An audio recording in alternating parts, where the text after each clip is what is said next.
We have now arrived upon the 31st day of consistent daily uploads from Too Long Didn't Scroll, the YouTube show and accompanying podcast for all those who may not want to have to scroll through an endless news feed to get their daily news fix. Get your news in a quick and listenable 5-minute format instead on YouTube, Google Podcasts, Apple Podcasts, Spotify, Amazon Music, and more. And find out what was news on any day from January 20th, 2023 and onwards. We now dive into the events of February 19th of 2023 into the country of Brazil.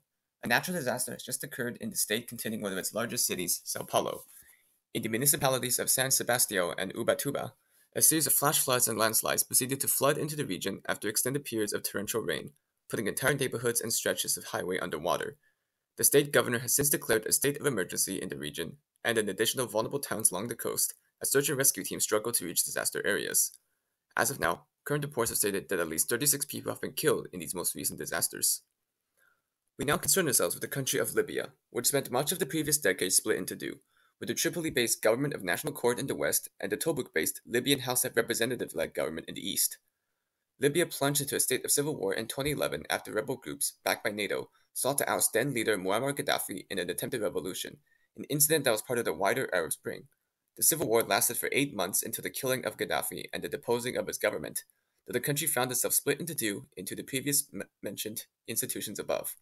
The growing instability as a result plunged the country into a second civil war from 2014 to 2020, primarily between the Western government backed by much of the Western world and the Eastern government, backed by much of the Arab world and the Russian Wagner Group company.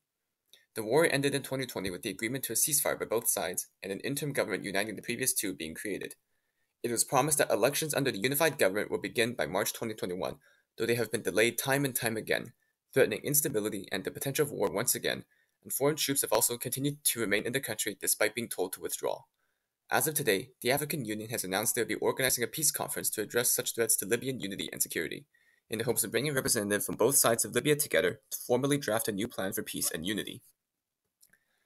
In other news, an ambush on a government convoy in the Philippine municipality of Bagabag has killed 6 people, including the vice mayor of Apari, and the 76 British Academy Film Awards have concluded with All Quiet on the Western Front winning the title of Best Film.